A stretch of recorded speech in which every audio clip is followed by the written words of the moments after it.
Break के बाद आप सभी दर्शकों का एक बार फिर से बहुत बहुत स्वागत। मैं हूं विकास नांगिया। दर्शकों, वास्तु लिविंग में आज हम अपनी वास्तु और फंक्शुई कंसल्टेंट पल्लवी जी से बातचीत कर रहे हैं बिजनेस, लॉट एंड वास्तु विषय पर। आइए उनका एक बार फिर से स्वागत करते हैं। पल्लवी जी, कार्यक्रम में आपका फिर से बहुत बहुत स्वागत। ब्रेक के बाद पहले आपने अलग अलग परिस्थितियों पर बात हुई कि बिजनेस लॉट की क्यों हम इतनी इम्पोर्टेंस देते हैं। लेकिन यहाँ ये समझना ज़रूरी है कि किस किस तरह के बिजनेस लॉट्स होते हैं और किस लॉट के ऊपर किस तरह का बिजनेस किया जाए तो फ़ायदेमंद हो सकता है।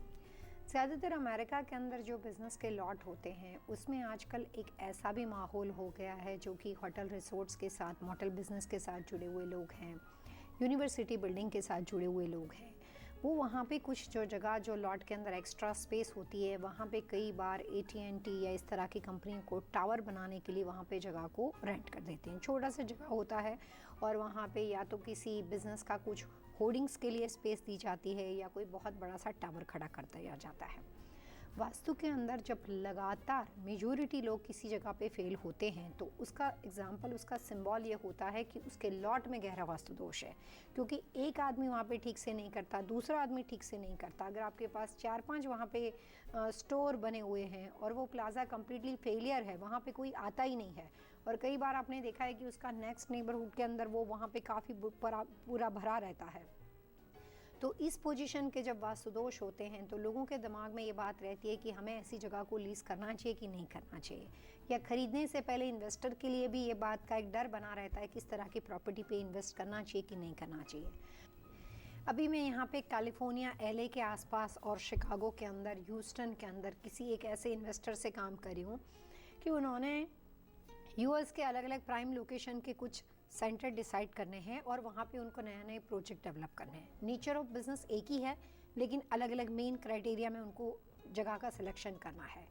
उस पोजीशन में हम 2 तरह की प्रॉपर्टी को चेक कर रहे हैं। एक इस तरह के लॉट है कि जिसमें कुछ डेवलपमेंट नहीं है, हमें शुरू से हमारी तरीके से बनाना है। कुछ ऐसे सेंटर मिले हैं जो रन डाउन है या किसी प्रॉपर्टी बिल्डिंग, वहाँ पे एग्जिस्टिंग बिल्डिंग, करंट बिल्डिंग है, उसको तोड़ के फिर वहाँ पे नए तरीके से जो इनका डेवलपमेंट है वो हमें करना है।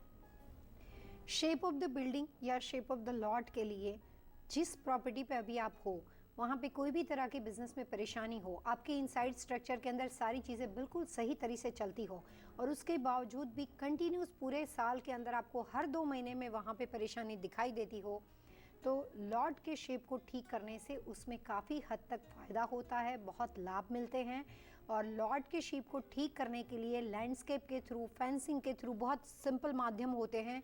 ज़रूरी नहीं होता है कि आप वहाँ से निकल जाओ, या ऐसा भी ज़रूरी नहीं है कि लॉट को ठीक करने के लिए आपको कोई बहुत बड़ा एक्सपेंसिव वहाँ पे आपका खर्चा करना पड़ेगा। सिर्फ ज़रूरत है अच्छे नॉलेज की और सही जानकारी की। जी बिल्कुल सही, आपने नॉलेज और इन्फॉर्मेशन की बात कही तो बहुत से लोगों का अक्सर ये कन्फ्यूजन रहती है कि हस्बैंड वाइफ भी जिन बिजनेसेस के अंदर पार्टनर होते हैं, कई बार ऐसा होता है कि बिजनेस के बाहर उनका रिलेशनशिप बड़ा स्ट्रांग है लेकिन बिजनेस की जगह पे मनमुटाव बना रहता है। ऐसा नहीं कि दोनों को बिजनेस की परवाह नहीं है, दोनों को बराबर की परवाह है, दोनों की थॉट प्रोसेस अलग होते हैं। अब यहाँ पर ये सोच में पड़ जाता है आदमी कि लॉट का इससे क्या लेना, लॉट का इससे क्या लेना देना है, क्या कहेंगे?